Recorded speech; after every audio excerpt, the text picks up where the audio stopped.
Hello, Steve White, Tripway89 for Steve Arts 89. I want to talk about Robert Kazinsky for a minute now. He is playing the character Zeph in Section 31, and he made a few comments in the promotion of it which were kind of interesting. And it's kind of shocking because a lot of the people in the Star Trek camp are very protective of Star Trek, and they don't really talk about any of the problems or any of the issues, and they're very much just promoting the show because obviously they're trying to sell it and promote it because they're making money out of it. But this guy was a Star Trek fan, he says, and he said a lot of things which are now interesting things which I don't think they would like him to have said.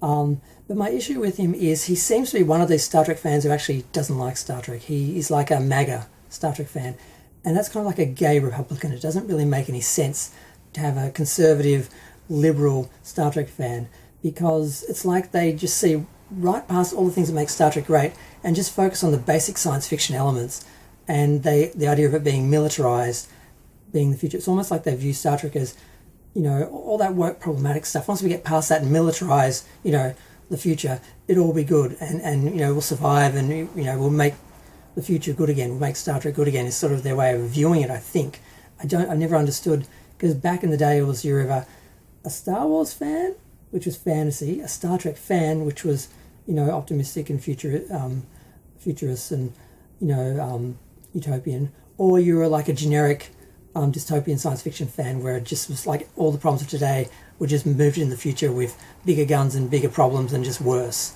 So there were those sort of three camps, although I think those people generally sided more with Star Wars. They certainly hated Star Trek. And what disturbed me about this guy is he was in a panel interview with Star Trek fans, and he was like aggressively leaning forward and pointing and saying, this is what Star Trek is now. Starfleet needs Section 1 to survive. Star Trek needs this to survive. If you want Star Trek to survive, you're just going to have to accept that this is Star Trek now, was his message, which I found incredibly offensive because it's the complete opposite of what Star Trek needs. And the other thing that he said was, the things that he said were interesting, was he said, this is not Star Trek. This is not the Star Trek fans want. Star Trek fans don't want this. They're going to reject it, and I'm a bit worried about how it's going to do. Totally honest, totally correct. And then he went on to say he knew this wasn't going to be Star Trek and didn't want to do it originally, but he got sold on it by KurtzMan, who told him his philosophy, basically, an approach to Star Trek was, Star Trek doesn't work. Star Trek is dying, has been for decades, because all the old fans are aging out, and the only way to save Star Trek is to make it contemporary and generic science fiction, so the generic science fiction audience will adopt it as just another science fiction show, just another brand, like Battlestar Galactica or whatever the other sci-fi shows are. There are not a lot that I watch because they're all the same. Battlestar was an example of a well-written one, but still dark, dystopian. There's a few episodes was too disturbing. I could barely watch it because of how they used the current sort of day military and just put it in the future and just, But either way, he basically said this, and it's true in that Star Trek is dying because KurtzMan was killing it, because this was his philosophy. This is how he went into Star Trek. He went into Star Trek thinking there was something wrong with it and it had to be fixed. That's not the way you go into a creative endeavor and creating something or maintaining something that already exists by saying, oh, it's broken, we need to fix it by changing it.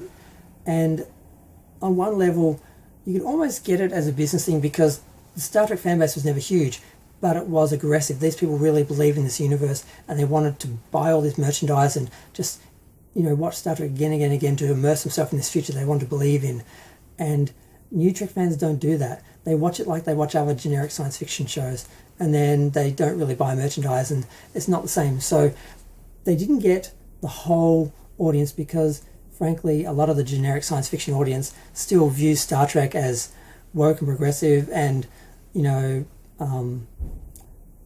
they just had the stench of the original Star Trek was too much for them, so they were never going to embrace any Star Trek. So they never really got the whole generic sci-fi audience, and they lost the real fans. And the new Trek fans, which are somewhere in between, were never really big enough and not as aggressive, so they kind of killed Star Trek.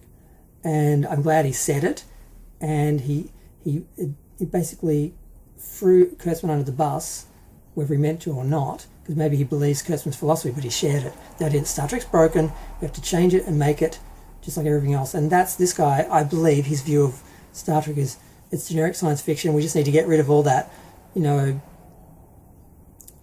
silly, you know, naive, progressive, woke stuff and militarize it and then make it like, and then we'll, you know, survive and go into the future and, you know, make the future good again and make Star Trek good again, great again, or whatever. He seems to have that sort of view. And like I said, just seeing the physicality of him and the way he was talking down to fans and pointing the finger and saying, this is Star Trek now, you'll accept it. And he's the perfect example of the problems of Star Trek, human Kurtzman. And I'm just glad he's been this honest and said the things that he's said. And Section 31 was so bad because it's just really solidified what's wrong with Star Trek. And as we have a new company coming in wanting to take over Paramount and take over Star Trek and make money out of this franchise and move it forward and heal the divided fan base, I think this is the best thing that they could have heard and seen at this time. So I have hope now for the future. But I just had to talk about Kazinsky for a minute specifically. But I'm going to go. Feel free to share, like, comment, subscribe. Let me know what you think of him and